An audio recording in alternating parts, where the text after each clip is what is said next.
Okay, so quick update on the combustion board project. Very little has happened. The engines, I have to make a left-handed crankshaft for one of these engines. I got home for Christmas break, started making the crankshaft, and immediately broke my lathe. It's still broken, and Christmas break is over, which means for now, if I get this done before I can get that crankshaft, I'm just going to run it on one engine. I'll get that crankshaft done eventually. So the motorization aspect is still a work in progress. Obviously I've got my truck here. This is a electric longboard belt-driven truck. I've got my drive claw, goes on there like that. These claws engage these holes in the wheel. Got one, I don't have one stuck together. You usually press these claws in. I'm not going to do that because it's really hard to get out. And I have to make spacers. I neglected to purchase bearings or spacers to go in these, so I have some old hand-me-down bearings, and I'm 3D printing the spacers right now. So, you know, that's going to kind of go on as a bit of an assembly like that.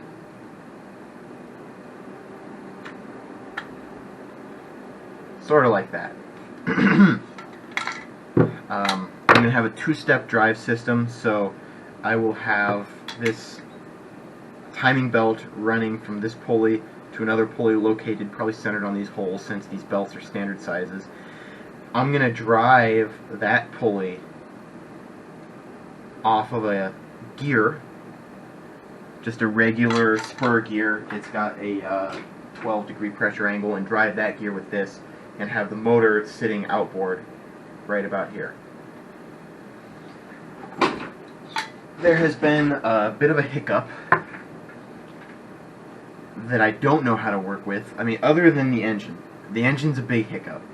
The one engine that is going to stay right-handed, it runs. I'll put some footage in there of that thing running. I started it up, I just bolted it down to my bench bike to see if it runs.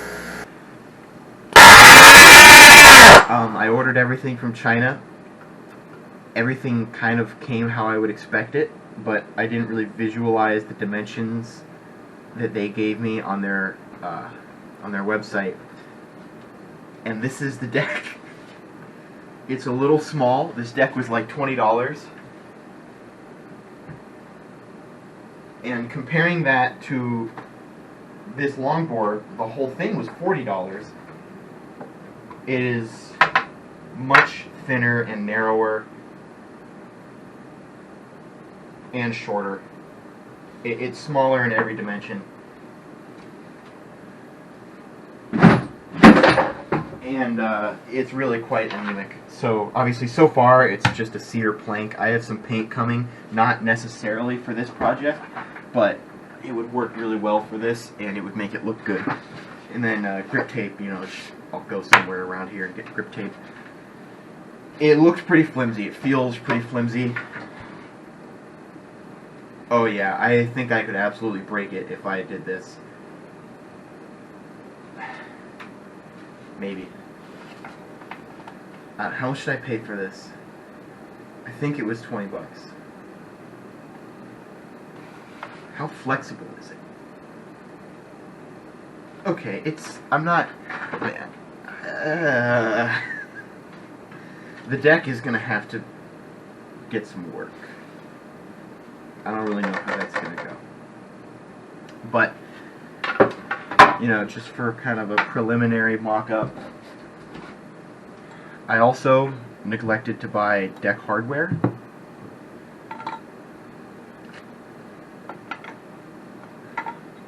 So, worst mock-up in history.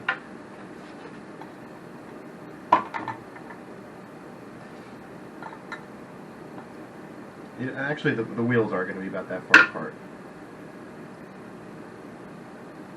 That's not bad. I'm not seeing any potential for wheel bite issues. I got plenty of room.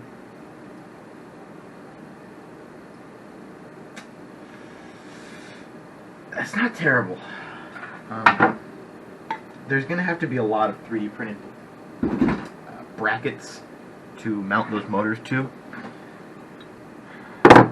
I feel like an FDM printer would probably be the right tool for that job.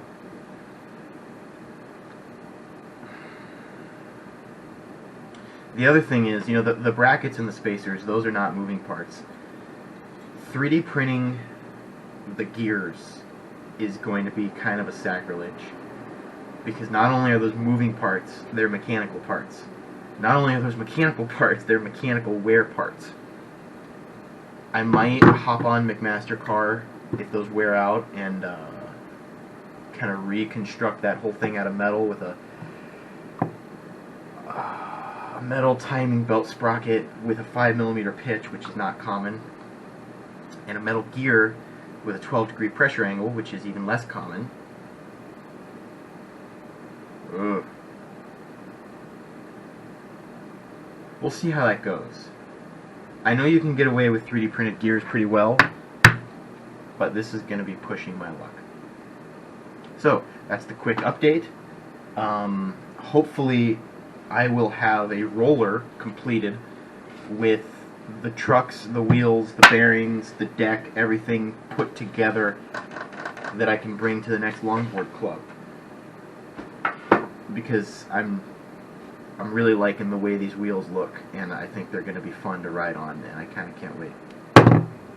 So, belts are on the way, spacers are being printed as we speak. That's the update.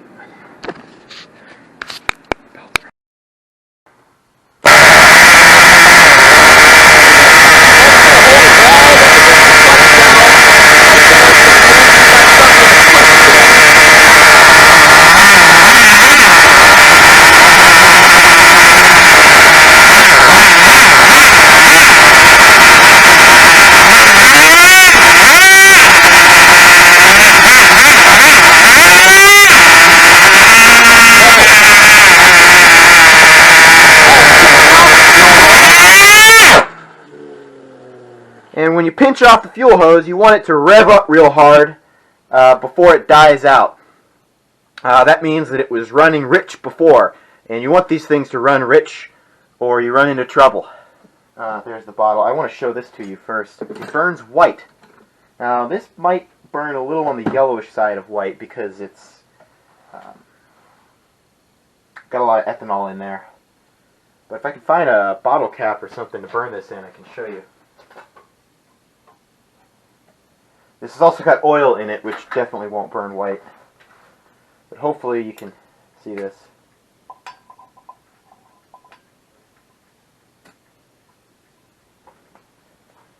Look at that! That is a ghastly white flame. It almost looks fake. A Nile Red YouTube video brought this to my attention, how white this stuff burns. The nitromethane, it can burn in a very low oxygen environment, almost in the absence of oxygen. It's really scary how rich you can run this stuff, and that's why they use them in top fuel cars. You don't need very much air to get away with shoving a lot of fuel in it, and when you have a high performance engine, that really becomes a limiting factor, how much air you can get in the engine. I can dump fuel in an engine all day long, but if that fuel doesn't need much air, I can really soup up the engine. So how about that? That's pretty neat.